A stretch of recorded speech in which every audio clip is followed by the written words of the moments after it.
What's up, everyone? It's Forgotten Circus. So I'm going to be doing my in review of season 1 of Dune Prophecy. So I don't know why that was so delayed in my brain right there. That was pretty weird. But yeah. So obviously we know it got rebooted, or not rebooted, but it they approved season 2, so they're going to go through with it. Now I'm not going to lie to you. You haven't seen a lot of reviews for me for the show or videos.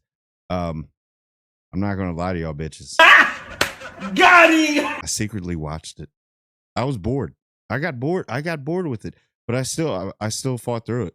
It wasn't like Agatha where I just did I really give up on Agatha? I think Agatha gave up on me. But yeah, so I did watch it.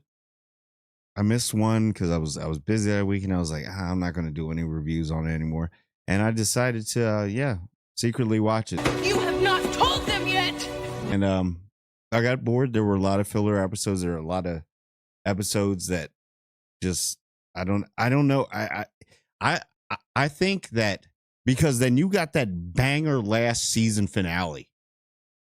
See, that's where this is going. Because when I watched that, and what was like an hour and 20 minutes, I was like, dude, you could have literally compacted some of those, cut out some of the sex scenes, put this right there, and then you could have probably had a movie. Or like one of those mini series where it's long, or I don't know. But I understand that it's a show, so you have to have filler episodes, but some of them fell flat. And then others you got to learn a lot. And by the way, I really fucking hate Valia. God damn it! Like, she is the villain of this. She is the villain of this. And no disrespect to the actress, she's great, but I fucking hate Valia. I really do. Or I'm sorry. What is she? Freaking Queen Mother, Reverend Mother? What you know what I mean? I pure, straight hate you. That right there, like, and that's good though in the show. It's good in the show. That's what makes the show good. And like Desmond Hart is great. And I wasn't a fan of the princess and like the Kieran Atreides whole love triangle thing. And what's his name? Constantine. And can we all like agree on this, that the Emperor Shaddam, whatever, he's a fucking idiot. Like, this guy he wasn't prepared for the throne. I mean, he had the swagger, the statesmanship, the royalty presence, but he was a weak man. And this is going to have some spoilers. That's why this episode was so good, and no disrespect to Mark Strong, great performance, but the Emperor was a fucking idiot. I don't even know how they stayed in power that long. Maybe somebody else smarter gets in there. I mean, he was okay. I liked, but he just wasn't. He wasn't about it. Put it that way. He wasn't about it. You're a fucking idiot. I mean, his wife, the Empress, had way more balls than him, and she's playing a game like everybody else. Everybody. That's the thing about the show. Now this is in review, and I'm going to do a lot of the episode 6 too. So. The Empress, you see everybody start to come in their own. I did like that part. There were a lot of like the Harkonnens. I like Harkonnens. I like saying Harkonnen. I think Harkonnen sounds better, but it's all open to interpretation on how you pronounce it or enunciate it. But everything's lies. Everybody's lying. There's really no good person in this series. They all lie. Everybody lies to each other. But then we get to the point when we're starting to learn about the lore. And then, there's a whole basically genocide. Can I say that? Am I going to get demonetized? Of the Atreides. Like, it was a large family, very important family. But obviously they still make it because, we get the God Emperor and the Golden Path. Statistically speaking, it was bound to fail anyway. That's when I started to get kind of into it, and then it pulled me out again. And I fucking hate Valia. I really do. But friggin', Yeah, we get her. You kind of see where she's coming from, but it seems like she was literally always just that way. She was born that way. I don't even think it was about making the family name better or coming back into their own, because kind of the Atreides were like the golden child of the Imperium, and then you had the dumbass Carinos. I don't know, but the princess is pretty smart. She's a freaking genius. I didn't like her at the beginning, but her and Kieran Atreides and the princess, I'm starting to like, and I like their whole tag team fight scene with the pre-Sardaukar. You know what I mean? The Mortal Kombat guys, they do kind of look like something out of Mortal Kombat, like Noob Saber, or they're out of Scorpion's clan or Sub-Zero's clan. I didn't like those outfits. They kind of looked like they were hooded ninjas, basically. But no, I like the show because of this last episode. So don't get it. I want to see season 2 because they opened. Damn, this last episode was absolutely. It was good. It was good, and that's coming from me who secretly binge watched on you bitches. But yeah, I liked it. I did. So, but you get to see how they're still using some type of AI thinking machines, because you had the Butler and Jihad. And I did like how they kept that kind of like secret and kept you kind of confused, but you kind of knew. But if like Mother Rakella, which what is her name? So you know what? In this episode, let's go back to this. So we'll skip past all that and we'll get to this episode, the season finale, so that I don't go too long. But I'm probably still going to go too long. So, oh well, stamina, baby. But anyway, so in this episode, I really like the actress that is playing. Basically, she's possessed by Mother Rakella, and I like how she commands the screen. Like when I first saw her in there before she got. This actress needs to get an award because she's playing 2 different people. Possibly she could probably be playing 3. I am the whole universe. And I really think that she needs to be up for awards, because that's hard for an actor or actress to play 3 different characters, or 2. There's two, possibly 3, but different characters in the same movie, but as the same look, same person. So she's doing like the split personality thing, which is amazing. I like how in this episode, she literally told the sisterhood, like, yo, let me tell you the truth. That psycho bitch, Valia. Yeah, this is what happened. And then the older, the older Reverend Mother was like, it's kind of what happened. I was kind of a part of that, but I didn't technically do it. I just submitted. And I like the flashback when they showed that. And there was a lot of building in this episode, and I fucking hate Valia. She actually has a great performance in this episode as the bad guy, because she is the bad guy, and she says, and then we obviously know that Tula, Desmond Hart, which everybody's so curious about, that's her son. And we get to see that part in that episode when it's like, and then what was the other Reverend Mother? I forget, because she was the one that was had the son with the Emperor. I forgot her name. Can somebody leave that in the comments? Why is it slipping? Oh my gosh! But you could see the heartbreak. And then when she was like, because she was about to be a Bene Gesserit, and then they had the flashback. Do you want to keep it? She said yes when she was younger, because she had it from the Atreides. Obviously, this is in review, so if you're watching this, you have already seen the show. And I'm being pretty vague. Oh, would you look at that? Just look at that. I did like that. That was a very emotional scene. And then to put the other baby in place of that baby, so that baby would go, so then she could be fully. It was just a great scene, because both of them break it down.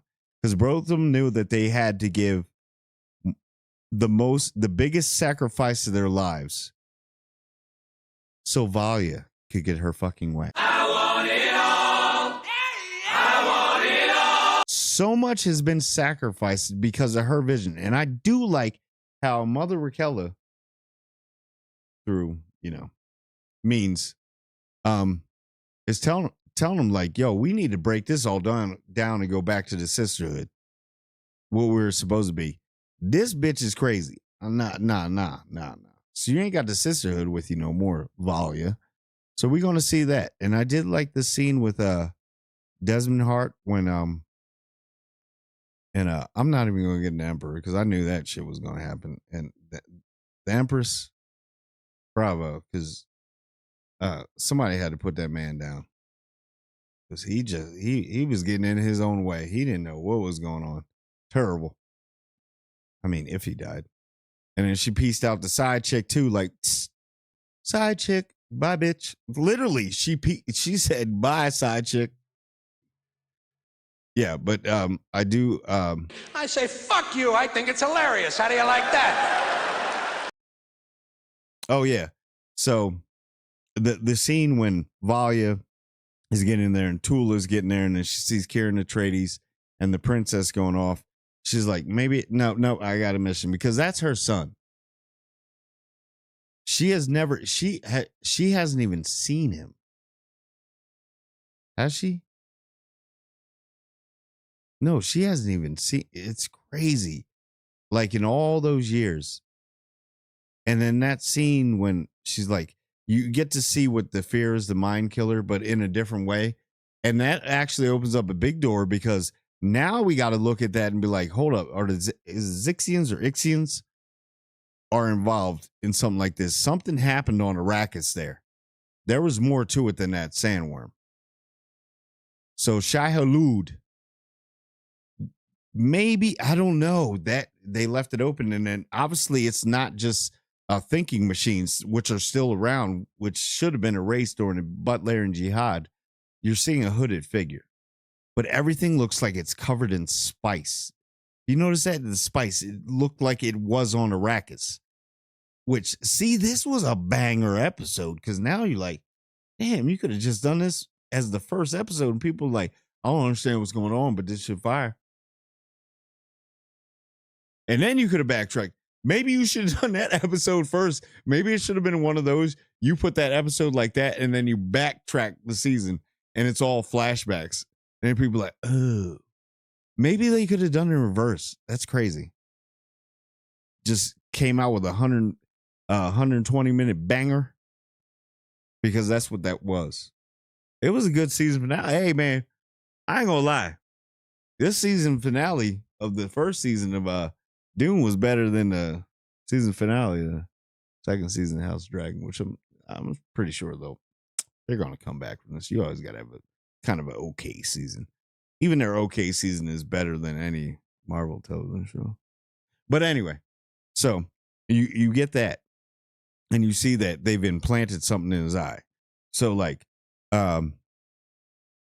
fucking Valia, Jesus Christ. So they're all there and she's going like, yeah, I'm going to take on, show me. And she's taking on whatever the machine or the thinking machine's virus, which is a nanotech virus.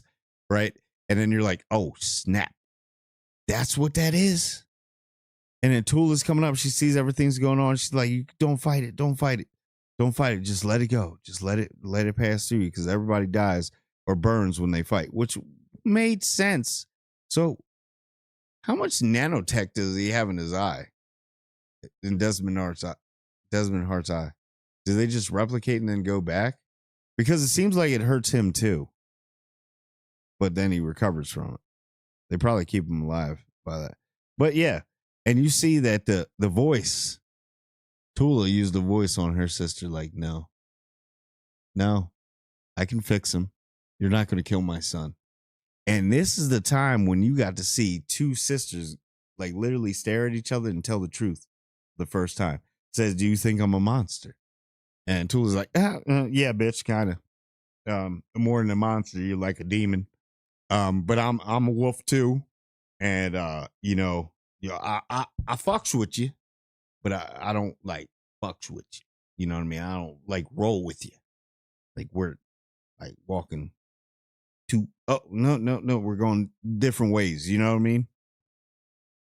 But we were trying to get, but it seems like Tula never wanted anything. like once she had that scene, it seems like she never wanted any of this. And now she sees that her son right there, that she's never known. She only knew him from that instant, that probably that couple of hours. To be in this situation where my sister's going to kill. Hold up. Let me help my son. All right. You've been running my whole life, right? Everything that I've done has been for you. I need you to do this for me. So, out of respect. No, you're supposed to be scared because if you ever put your hands on my son again, you ain't going to jail. I'm going to jail. One good thing she did, doesn't go over there when he's incapacitated, doesn't go over there and cut out the eye, which would have probably, killed him. So I do that when she takes the blade in. I was like, all right, okay. I mean, 1 for 10 million bad things that you've done. We'll take it for now.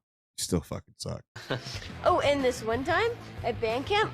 Yeah, and you get to see the embrace of mother and son for the first time. And Travis Fimmel is such a good actor. He's all face.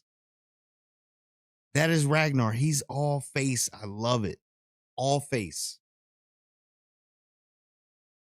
Everything he does, he says little subtle things, and he's a very underrated actor. And I know they cast him in certain roles, but this one he's shown a little bit.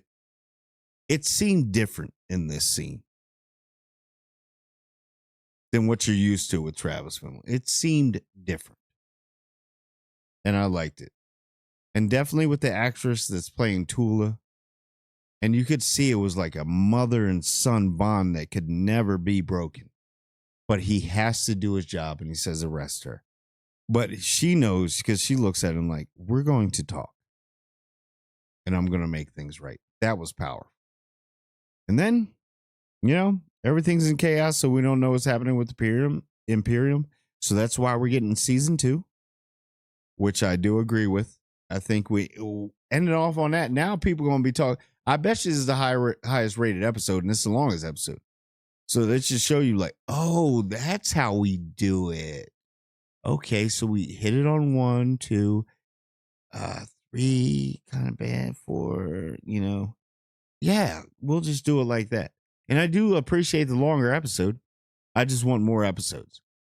I would actually appreciate an hour and 20 minutes for 10 to 12 episodes on a lot of these shows from now on. I think y'all can do it. Because you take like 2 to 3 years for the next season to come out. Come on, man. People can film like 5 movies in that amount of time. Let's go. We got all this technology supposed to make it faster, right? So, but yeah, it's just the way it ended, and we ended off on Arrakis because obviously they're going to try and find the thinking machines or the root of it so they can figure this out. So Karen Atreides and the princess is there, and then Valia and all that, and then fucking Valia. Jesus Christ. Don't worry, Mother Raquel about to come after that ass. I think Mother Raquel is going to get her. And then it's going to end with Mother Raquel going to get her, but use some of the ideas. And that's why we'll have the Kwisatz Haderach. And then later the second God Emperor. It all makes sense eventually, I hope. But anyway, that was my spoiler in season 1 in review all around. So that got me hooked in. So I'm back. I promise you. But anyway, like, comment, and subscribe. And I want everyone to subscribe. And I do mean everyone.